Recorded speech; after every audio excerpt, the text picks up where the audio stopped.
பத்திரிகை நண்பர்களுக்கு முதலில் எங்களுடைய மாலை வணக்கத்தை தெரிவித்துக் கொள்கின்றோம். நாம் ஒரு வேள்வி எடுத்திருக்கோம். அதாவது தமிழகத்தில் ஒரு ஆட்சி மாற்றம் வரணும், பெண்களுக்கு எதிராக நடக்கக்கூடிய குற்றங்கள் குறையணும், அதே நேரத்தில் காவல்துறையிலிருந்து எல்லோரும் தன்னுடைய கடமையை சரியா செய்யணும் அப்படிங்கிற வேள்வி எடுத்திருக்கோம். திமுக ஆட்சியிலிருந்து அகற்றப்படும் வரை நாம் காலணி அணிய மாட்டோம் என்கின்ற வேள்வி எடுத்திருக்கோம். இன்னைக்கு நாம அந்த சங்கல்பம் எடுத்து 48 நாட்கள், ஒரு மண்டலம் முழுசா நிறைவடையுது. ஆனால் இன்னைக்கு அதே நேரத்தில் தைப்பூச நாளும் கூட கரெக்டாக அமைஞ்சு வந்திருக்கு.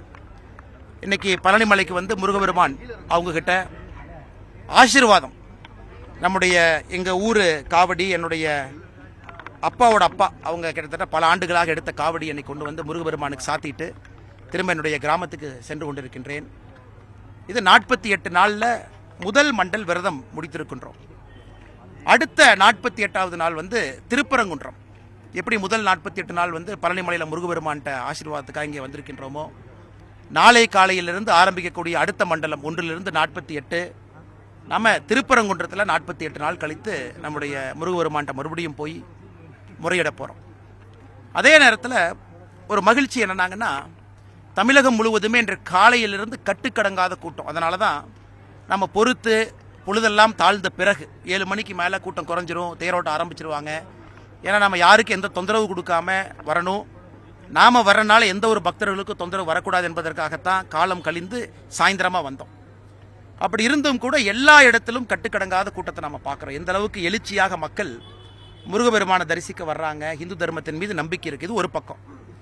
இன்னொரு பக்கம் பக்தர்கள் கடுமையாக சம்பாதித்த பணத்தை கொட்டி கொடுக்குறாங்க. பழனிமலை திருக்கோவிலிருந்து எல்லா இடத்திலும் வேர்வையால் சிந்தி உழைத்த காசை கொட்டி கொடுக்குறாங்க. அடிப்படை வசதிகள், டாய்லெட் வசதி இருக்கா? கிடையாது. தண்ணி வசதி இருக்கா? கிடையாது. நான் படியில் ஏறி சாமானிய மனிதனாக அவர்களோடு சென்று அந்த கியூலிருந்து ஆண்டவனை பார்த்துட்டு கீழே வர்றாங்கண்ணா. மக்கள் எவ்வளவு கஷ்டப்படுறாங்க. எத்தனை இடத்துல குடிக்கிறதுக்கு தண்ணி வச்சிருக்காங்க? கண்டிப்பாக கிடையாது. டாய்லெட் இவ்வளவு தூரம் மக்கள் நடந்து வர்றாங்களே பாத யாத்திரையாக, கோயில் இவ்வளவு பணம் வருமானம் இருக்கே, டாய்லெட் கட்டியிருக்கிறாங்களா, சத்திரம் கட்டியிருக்காங்களா? கிடையாது. அதனால் இதெல்லாம் கூட மக்கள் பார்க்குறாங்க. முதல்ல இருந்த மாதிரி இல்லை, மக்கள் கூட்டம் கூட்டமாக கோயிலுக்கு வர்றாங்க. மாநில அரசு இதை கவனத்தில் கொள்ளணும். அடுத்த ஆண்டுக்குள்ள போர்க்கால நடவடிக்கை எடுத்து இதெல்லாம் பேசிக் வசதி மக்களுக்கு செஞ்சு கொடுக்கணும். மேலே பத்திரமா போயிட்டு வர்றதுக்கு இதை அரசு செய்ய வேண்டும் என்பது என்னுடைய தாழ்மையான வேண்டுகோள். ஒரு முருக பக்தனாக அடுத்த ஆண்டு தைப்பூசம், தை மாசத்தில் பூச நட்சத்திரத்தில் தைப்பூசம் வரும்பொழுது அட்லீஸ்ட் பக்தாதிகள் இதை விட இன்னொரு 10% இம்ப்ரூவ்மெண்ட் ஆயிருக்குன்னு சொல்ற அளவுக்கு இந்த மாநில அரசு நடந்து கொள்ள வேண்டும். கேளுங்கண்ணா. விஜய் வந்து அன்னைக்கு தைப்பூசத்துக்கு வாழ்த்து தெரிவிச்சிருக்காரு, எப்படி சார் பாக்குறீங்க? அண்ணா, எங்க வீட்டில் இருக்கிற அக்கா வாழ்த்து தெரிவிச்சாங்க, தோட்டத்தில் வேலை பார்க்குற அண்ணன் வாழ்த்து தெரிவிச்சாங்க. அதனால் விஜய் அவர் வாழ்த்து தெரிவித்தா மட்டும் பெருசா? லட்சக்கணக்கான மக்கள் மண்டி போட்டு பழனிமலை மேலே ஏறுறாங்க. 48 நாள் விரதம் இருந்து ஏறுறாங்க. மண் சோறு சாப்பிட்றாங்க. ரோட்டில் அங்க பிரதட்சணை, தார் ரோட்டில் அங்க பிரதட்சணை பண்ணுறாங்க. கொஞ்சம் அவங்களையும் பார்க்கணும் இல்லைங்கண்ணா. விஐபி ஒருத்தர் வாழ்த்து தெரிவித்தனால அது எப்படி வந்து இதுக்கு ஒரு சிறப்பா? வாழ்த்து தெரிவித்தது சந்தோஷம். அதே போல் சாதாரண மனிதர்களும் எந்தவித பிரதிபலனும் இல்லாமல் அவர்களும் முருகபெருமானுக்காக வரும்பொழுது எத்தனை ஆயிரம் மக்களை பார்க்குறோம், அவங்களும் வாழ்த்து சொல்கிறாங்க. அதனால் என்னை பொறுத்தவரை ஒரு பெரிய எழுச்சியோடு மக்கள் கோவிலுக்கு முருகபெருமானை தரிசிக்க வர ஆரம்பித்திருக்கின்றார்கள். அது அடிப்படையில் பெரிய மகிழ்ச்சி. அதனால் வருகின்ற காலத்தில் அடிப்படை வசதிகள் மட்டும் இம்ப்ரூவ் பண்ணணும் அப்படின்னு அரசுக்கு நான் தாழ்மையான வேண்டுகோள் வைக்கிறேங்கண்ணா. அண்ணா, குழந்தைகள் மயக்கம் போட்டு விடுந்தாங்க. போகிற வழியில் வந்து basic first aid facility problem. அதே நேரத்தில் வருகின்ற பாதை தாராபுரத்துலேருந்து நீங்கள் பார்த்தீங்கன்னா மக்கள் எப்படி நடந்து வர்றாங்கன்னு பாருங்கள். பாதையெல்லாம் சுத்தப்படுத்தாமல் ரோட்டு மேலே சைடில் எப்படி நடந்து வர்றாங்க. எங்கேயாச்சும் டாய்லெட் போகணுன்னா ஒதுக்குப்புறத்தில் ஒரு பெண் எங்கே ஒதுங்குவாங்க? நம்ம பெருசாக கேட்கலீங்கண்ணா. கோவிலுக்கு வெளியே 15 கிலோமீட்டர் நடந்து வர்றவங்க இருக்காங்க. 15 கிலோமீட்டருக்கு ஒரு டாய்லெட் கட்டி கொடுங்க. 15 கிலோமீட்டர் அங்கங்கே தண்ணி வசதி பண்ணி கொடுங்க. ஏன்னா இத்தனை பக்தாதிகள் பணம் கொடுக்குறாங்க. அந்த பணம் எங்கே போகுதுன்னு தான் நம்ம கேட்குறோம். நான் சொல்வது அடிப்படை, இங்கே மட்டும் இல்லை, திருப்பரங்குன்றத்தில் கூட்டம், திருச்செந்தூரில் கட்டுக்கடங்காத கூட்டம், சுவாமி மலையில் கூட்டம், 6 படை, மருதமலை 7 படையிலும் இன்னைக்கு வந்து அற்புதமான கூட்டம். சின்ன முருகன் கோவில் ஊர் எல்லையில் இருக்கு, அங்கேயும் கூட்டம். அதனால் அரசு விழித்து கொண்டு வேலை பார்க்கணும். முருகபெருமானை பழி வாங்குவதற்காக நான் வசதி செய்ய மாட்டேன் என்று அரசு சொன்னால் அதை எப்பொழுதும் நாங்கள் ஏற்றுக்கொள்ள மாட்டோம். தைப்பூசத்துக்கு பிரதமர் வாழ்த்து சொல்லி இருக்கிறார். ஆனா வந்து நம்ம தமிழக முதல்வர் வாழ்த்து சொல்லலைங்க. அதுவும் பிரதமர் எங்கிருந்து வாழ்த்து சொன்னாருன்னு பாருங்க. பிரதமர் வந்து இன்று காலையில் பிரான்ஸ்ல மீட்டிங்ல இருக்காங்க. பிரதமருடைய அலுவலகம் தொடர்பு கொண்டு பிரதமர் அவர்கள் வாழ்த்து சொல்றாங்க. குறிப்பா பிரதமர் அவர்கள் எது போன்ற வார்த்தையில வாழ்த்து சொல்லணும், கந்தனுக்கு அரோகரா, அதெல்லாம் பிரதமர் அவர்கள் உள்ளிருந்து உணர்ந்து பண்றாங்க. எங்கிருந்து பண்றாங்கன்னா பிரான்ஸ்ல இருந்து. அந்த மனிதன் இரவோடு இரவாக பிரான்ஸுக்கு போய் அதிகாலையில் அந்த பிரசிடென்ட் மேக்ரோனோட மீட்டிங்ல இருக்காங்க. ஆனா உள்ளூரில் இருக்கக்கூடியவங்களுக்கு வாழ்த்து சொல்லுங்க சொல்லி நான் கேட்கல. ஏற்கனவே சொன்னது போல மக்கள் அதை பார்த்து கொண்டிருக்கின்றார்கள். எங்கேயோ இருக்கக்கூடிய நம்ம பிரதமர் பிரான்ஸ்ல இருக்கிறவங்க ஞாபகம் வச்சு கரெக்டா சொல்லும் பொழுது மக்களுக்கு நம்முடைய பிரதமரின் மீது இருக்கக்கூடிய மதிப்பு இன்னும் அதிகமாகி கொண்டிருக்கு. டிஎம்கே ஃபைல்ஸ் வெளியிட வாய்ப்பு எப்பன்னா நீங்க ஏற்கனவே ஜனவரியில வருவோம். அண்ணா இப்போ நீங்க பார்த்துட்டு இருக்கிறீங்க, அறிக்கையை நீங்க பாக்குறீங்க. இன்று உறுதியாக நாங்கள் சொல்லுகின்றோம், ஊழல் அமைச்சர் காந்தி போன ஆண்டு நம்ம சுட்டி காட்டினோம். இந்த ஆண்டு சர்க்குலரையே மாற்றி பாலிஸ்டரை கொண்டு வந்து வேட்டி செய்கிறாங்க. அதை தடுத்த அதிகாரி சண்முகம் சுந்தரம் டிரான்ஸ்ஃபர் பண்ணியிருக்கிறாங்க, ஐஏஎஸ் அதிகாரி. தொடர்ந்து சொல்கிறோம், அறிக்கைக்கு பதில் அறிக்கை, ஒரு அறிக்கைக்கு 3 அறிக்கை. அமைச்சர் பெரிய கருப்பன் அவர்கள் நம்ம கொடுத்த அறிக்கைக்கு பதில் அறிக்கை, அதுக்கு அறிக்கை பதில் அறிக்கை, அதுக்கு பதில் அறிக்கை. ஒரு அமைச்சருமே போட்டி போட்டுக்கொண்டு நான் செய்வது சரிங்கிறாங்க. இது எல்லாமே நாங்கள் அங்கங்கே பண்ணிகிட்டே வர்றோங்கண்ணா. நாளைக்கு நான் அதிகமாக அரசியல் பேசினா நல்லா இருக்காதுங்கன்னா, நாளைக்கு சென்னையில் பொதுக்கூட்டம் இருக்கு, எல்லா விஷயத்தையும் பேசுறேன். பிரசாந்த் கிஷோர் வந்து விஜய் சந்திச்சிருக்காரு. இந்த பொலிட்டிக்கல் டெவலப்மெண்ட்ல எப்படி சார் நீங்க பாக்குறீங்க? 2 முறை சந்திச்சதா சொல்றாங்க. ஆனா யார் ஒருவரை எத்தனை முறை சந்திச்சாலும் நாங்க மக்களை சந்திச்சுட்டு இருக்கோம். இங்க வந்தீங்கன்னா 1000, 2000, 5000, 10,000, 1 லட்சம் மக்களை சந்திக்கிறோம். மக்களை சந்திச்சீங்கன்னா அவங்க பிரச்சனையை சொல்லுவாங்க, அதை தீர்த்த அரசியல். நாங்க ஏசி ரூம்ல உட்காந்துக்கிட்டு பொலிட்டிக்கல் ஸ்ட்ராட்டஜிஸ்ட கூப்பிட்டு பக்கத்தில் உட்கார வச்சுக்கிட்டு அவங்க சொல்ற ஐடியா கீழே வந்து மக்களை கேட்கும்போது எதுக்கு ஸ்ட்ராட்டஜிஸ்ட் வேணுங்கன்னா, சாதாரணமா யாத்திரை போங்க, எண் மக்கள் போங்க, பாருங்க, காவடி எடுங்க, மக்களை சந்திங்க, ரோட்ல தெருவில் நில்லுங்க. அது மக்கள் சொல்றது. ஒரு மக்களும் பொலிட்டிக்கல் ஸ்ட்ராட்டஜிஸ்ட் தான். அவங்கள கேட்காம ஏசி ரூம்ல உட்காந்து ஒரு ஸ்ட்ராட்டஜி போட்டு நம்ம ஜெயிச்சிரோம் யாராச்சும் நினைச்சாங்கன்னா, அவர்கள் வருகின்ற காலத்தில் அவர்களுக்கு மக்கள் சொல்லுவார்கள், என் பிரச்சனையை நீங்க பேசுங்க, என் பிரச்சனையை பேசுங்க. என் பிரச்சனை இல்லாம எங்கேயோ இருக்கக்கூடிய ஒருவர் வந்து அவர் 4 பேர்த்த கிரவுண்ட்ல வேலை பார்க்குற 4 பேர்த்த பிடிச்சி அவங்க 4 பேர்த்திட்ட போய் சர்வே எடுக்கிற பசங்க எல்லாம் யாரு? மாச சம்பளத்துக்கு வேலை பார்க்குற பசங்க. அவங்களுக்கு பசியோட அருமை தெரியுமாங்கண்ணே? ஒரு ஏழை மக்களுடைய பிரச்சனை தெரியுமா? அந்த மாதிரி நிறுவனம் திமுக பெண் நிறுவனம் நடத்துறாங்க, 2000 பேர் வேலை பார்க்குறாங்க. தமிழ்நாட்டில் யாரெல்லாம் MBA படிச்சிருக்காங்களோ இன்னைக்கு பெண்ல நிறுவனத்தில் வேலை பார்த்து அவங்க போய் ஒப்பீனியன் கேட்டு அதை கேட்டு முதலமைச்சர் நடவடிக்கை எடுப்பாராமா. அதுக்கு நான் சொல்றேன், முதலமைச்சர் அவர்களே பழனிக்கு வந்து பாருங்க, தைப்பூசத்தன்னைக்கு என்ன பிரச்சனைன்னு தெரியும், காலைல அறநிலைத்துறை அமைச்சரை கூப்பிடுங்க, சரி பண்ணுங்க. அதை விட்டு எல்லா ஏசி ரூம் உட்காந்துட்டு எத்தனை பேர் பொலிட்டிக்கல் கன்சல்டன்ட் வச்சு அரசியல் பண்ணுவீங்கன்னா? முன்னாள் அமைச்சர்கள் எடப்பாடி பழனிசாமி அதிருப்தி தெரிவிச்சிருக்காங்க, எப்படி சார் பாக்குறீங்க? நான் என்னென்ன கருத்து சொல்லணும்? நான் ஏதாச்சும் எடப்பாடி அண்ணனை பத்தி சொன்னா அது ஒரு கருத்து, அது நான் சொல்றது ஒரு கருத்துங்கண்ணா.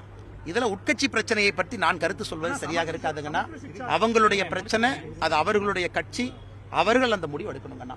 சமக்ச சிக்ஷா நிதியில 2024-25 முதல் தவணை கூட இது வரைக்கும் கொடுக்குற நிதியில, ஆனா நாங்க இதை சொன்னா எல்லாரும் பொய் சொல்லி எங்க மேல பொய் பரப்புறாங்க. அன்பில் மகேஷ், ஆனா அன்பில் மகேஷ் அவர்களுடைய அறிக்கைக்கு பதில் அறிக்கை நாம ஜஸ்ட் கொடுத்துருக்கோங்கண்ணா. பாருங்கண்ணா, அவர்கள் சொன்ன முதல் காரணம் முதலமைச்சர் எல்லா மாநிலத்துக்கும் நிதி கொடுத்துட்டாங்க, தமிழகத்துக்கு நிதி கொடுக்கல, நம்ம நிதியை மற்ற மாநிலத்திற்கு திருப்பி விட்டுட்டாங்க அப்படிங்கறத முதலமைச்சர் சொன்னது. அது பச்சை பொய். இந்த ஆண்டு எல்லா மாநிலத்துக்கும் நிதி கொடுக்கல, சில மாநிலங்களுக்கு மட்டும்தான் முதல் தவணை நிதி போயிருக்கு, சில மாநிலத்துக்கு முதல் தவணையும் போகல. ஆனால் முதலமைச்சர் அவர்கள் எல்லா மாநிலத்துக்கு கொடுத்துட்டாங்க, தமிழ்நாட்டுக்கு கொடுக்க வேண்டிய நிதியை மடைமாற்றம் செய்து விட்டார்கள் சொன்னது பச்சை பொய். முதலமைச்சருக்கு நாங்கள் பதில் சொன்ன பிறகு எனக்கு அன்பில் மகேஷ் பொய்யாமொழி அவர்கள் வந்து அவர் ஒரு கருத்து சொல்றாங்க, அதுக்கு நாங்கள் பதில் சொல்லியிருக்கோம். உங்களுக்கு நிதி வேண்டுமா வாங்க, நானும் கூட வர்றேன், போய் எவ்வளவு வேணுமோ வாங்கிட்டு வர்றேன், அது பாயிண்ட் கிடையாதுங்கண்ணா. PM ஸ்ரீ பள்ளிக்கூடத்தை அலோ பண்றேன் நீங்க கையெழுத்து போட்டீங்களா இல்லையா? போட்டீங்க, ஏன் அலோ பண்ணல? PM ஸ்ரீ பள்ளிக்கும் சமகர சிக்ஷா நிதிக்கும் சம்பந்தம் இல்லைங்கண்ணா. ஆனா இவங்க இரண்டையும் கலந்து பேசி தமிழகத்தை மட்டும் மத்திய அரசு வஞ்சிக்கின்றார்கள் என்று சொல்வதுதான் பச்சைப்பொய் என்பதைத்தான் தொடர்ந்து நாங்கள் சொல்லிக் கொண்டிருக்கிறோம். டாஸ்மார்க் ஊழியர்கள் வந்து கைது பண்ணிருக்காங்க. போன ஆட்சி வர்றதுக்கு முன்னாடி திமுக அரசு என்ன சொல்லுச்சுன்னா, அரசு நிறுவனம் சம்பந்தமான ஒப்பந்த பணியாளர்களை வந்து நாங்க வந்து அரசு வேலைக்கு எடுப்பதற்கு நாங்க பரிசீலனை பண்றோம்ன்றாங்க.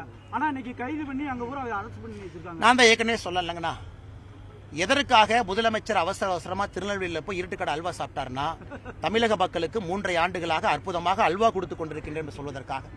கல்வி கடன் ரத்து இல்லை, அல்வா கொடுத்தாரு. நிரந்தர பணி உங்களுக்கு கொடுப்போம், அல்வா கொடுத்தாரு. செவிலியருக்கு பணி கொடுப்போம், அல்வா கொடுத்தாரு. கல்வி கடனை முழுமையா தள்ளுபடி சொல்றேன்னு பண்ற மாதிரி விவசாய கடனை தள்ளுபடி பண்ணுவோம், அதுக்கு அல்வா கொடுத்தாரு. அதனால அந்த அல்வா கடையை ஆரம்பிக்க வேண்டும் என்று முதல்வருக்கு ஒரு ஆசை. அதனால திருநெல்வேலி இருட்டு கடையில் போய் அல்வா கடை எப்படி இருக்குன்னு பாக்குறதுக்காக போனார். ஏன்னா அடுத்த அல்வா அடுத்து மறுபடியும் கொடுக்கணும். அதனால் அல்வா கொடுக்கக்கூடிய ஆட்சியாக திராவிட முன்னேற்ற கழகத்தினுடைய ஆட்சி 3.5 ஆண்டுகளாக மாறி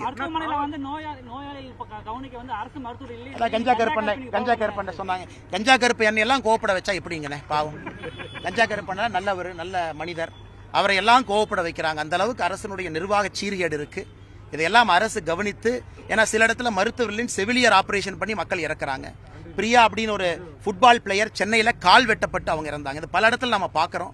அதனால கஞ்சா கருப்பை அண்ணன் எல்லாம் இப்ப கோவப்பட வச்சுட்டீங்களே. தாவேக்காவுல குழந்தைகள் பிரிவுன்னு ஒன்று ஆரம்பிச்சிருக்காங்கன்னா அது சம்பந்தமா ஒரு கருத்து ஏதாவது இருக்கா? ஆனா அரசியல் கட்சியில குழந்தைகள் சேரக்கூடாதுங்கண்ணா. 18 வயசுக்கு கீழே அரசியலுக்கு அவங்கள பயன்படுத்தக்கூடாது அப்படின்னு சொன்ன ஒரு நண்பர் சொன்னாரண்ணா, தாவேக்கால் இருக்கிறதே குழந்தைகள் தானே, அதுக்காக குழந்தைகள் ஆரம்பிச்சிருக்காங்க. அதனால அவர்களுக்கு தான் வெளிச்சம் எதற்காக குழந்தைகள் அணிப்பிரிவெல்லாம் ஆரம்பிச்சிருக்கிறீங்கன்னு. 18 ஆண்டுகளுக்கு கீழே அரசியல்ல குழந்தைகளை பயன்படுத்தக்கூடாது என்கின்ற விதிமுறை சட்டம் இருக்கும் பொழுது அந்த குழந்தைகள் பிரிவில் யாரை நீங்க இருக்க போறீங்கன்னு எனக்கு தெரியலீங்கன்னா அந்த கட்சி தான் விளக்கம் கொடுக்கணும். சார், பழனி மலைக்கோயில வந்து வியாபாரமா மாத்திட்டு இருக்காங்க. போகர் சன்னதி வந்து கீ செயின் அதான் சொன்னாங்கண்ணா. இப்பதான் வரும்போது பார்த்தோங்கன்னா, ஏன்னா இவ்வளவு பணம் சம்பாதிக்க வேண்டும் என்ற அக்கறை காக்கக்கூடிய அறநிலைத்துறை ஒரு எக்ஸ்ட்ரா டாய்லெட்டை கட்டினீங்களான்னு வெள்ளை அறிக்கை பழனியில் கொடுக்கட்டும் இல்லையாண்ணே?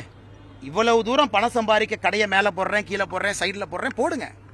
அதனால வரக்கூடிய வருமானத்தை வச்சு 4 பேருக்கு நல்லது பண்ணீங்கன்னா அந்த சங்கடத்தை நாம ஏத்துக்கலாம். அதுவும் செய்யாம சங்கடப்படுத்தினா எப்படி என்பதுதான் மக்கள் கேட்கக்கூடிய கேள்வி. கடைசி கேள்வி அண்ணா ஃபர்ஸ்ட் கேள்வி கேட்கிறேன். சேகர் பாபு வந்து அடிப்படை வசதியெல்லாம் செஞ்சு தரேன் அப்படின்னாருங்க. இந்த கடையில அண்ணா அவரு சேகர் பாபு அண்ணா எப்படி நான் சபரிமலைக்கு போறாரு, இங்கிருந்து சீஃப் செக்ரட்டரிக்கு கூப்பிட்டு சொல்லி அவருக்கு விஐபி புரோட்டோகால் தர்ஷன் கொடுத்து சபரிமலையில சேகர் பாபு அவர்கள் போகும்போது அந்த இடத்த ஃபுல்லா சுத்தம் பண்ணி அவர் தனியா நின்று சாமி கும்பிட்டு வர்றாரு. அப்படி இருக்கக்கூடிய அறநிலைத்துறை அமைச்சருக்கு எப்படி மக்களுடைய அருமை தெரியும்? சொர்க்கவாசல் திறந்தாங்க. எங்க திறந்தாங்கன்னா திருச்சியில, ஸ்ரீரங்கத்துல. சேகர் பாபு அண்ணன் குடும்பத்தோடு எவ்வளவு அட்டூழியம் பண்ணார் அன்னைக்கு அறிக்கை கொடுத்தார். எல்லாத்தையும் போ இங்கே வர்ற போ எல்லாத்தையும் தள்ளி விட்டுட்டு சாமியை முதல் ஆளாக பார்க்க வேண்டும் என்ற அக்கறை காட்டக்கூடிய சேகர் பாபு அவர்கள் சாதாரண பொதுமக்கள் நடந்து வெறுங்கால கிலோமீட்டர் கணக்கில் வர்றாங்க. அவர்களுக்கு அந்த அக்கறையை காட்டலாமே. முதலமைச்சர் அவங்க மனைவி வர்றாங்கன்னா எவ்வளவு அக்கறை காட்டுறீங்க நீங்க? அறநிலைத்துறை எவ்வளவு அக்கறை காட்டுறீங்க? முதலமைச்சருடைய மனைவி துணைவியார் அவர்களுக்கு தவறு இல்லைங்கண்ணா, காட்டுங்கண்ணே. சிஎம்மோட ஒய்ஃபுக்கு புரோட்டோகால் கொடுங்கண்ணே, அம்மையாருக்கு கொடுங்கண்ணே. அதே புரோட்டோகால்ல பாதியாவது சாதாரண மனிதருக்கு ஏன் சேகர் பாபு கொடுக்க மாட்டாங்க? உடனே வரிஞ்சு கட்டிக்கிட்டு என்னை முதலமைச்சர் அடக்கி வச்சிருக்காரு, நான் வந்து முரட்டுக்கால என்னை அவுத்து விட்டீங்கன்னா அண்ணாமலை மேல முட்டிடுவேன் கால டயலாக் வேற விடுவார். ஒரே டயலாக 3.5 வருஷமா அதே கிழிஞ்சு போன டேப் ரெக்கார்டர் மாதிரி சொல்றார். முதலமைச்சர் மட்டும் என்னை கட்டுப்படுத்தவில்லை என்றால் சேகர் பாபு யார் என்பதை காட்டி விடுவேன். அதனால தயவு செஞ்சு சொல்றேன், நீங்களாம் அறநிலைத்துறை அதிகாரிகள், அமைச்சர்களா இருக்கிறீங்க, மக்களுக்கு நல்லது பண்றதுக்கு பாடுபடுங்க. ரொம்ப நன்றிங்க. இன்னைக்கு வந்து பஞ்சாமிர்த தட்டுப்பாடு ஏற்படுது சார். இன்னைக்கு பழனி மலைக்கோயில் மக்களுக்கு விநியோகம் செய்ய முடியாம அண்ணே தெரியலங்கண்ணே, எனக்கு நான் தெரியாத விஷயம் பேச தப்பா போயிருங்கண்ணே. சரியாங்கண்ணே.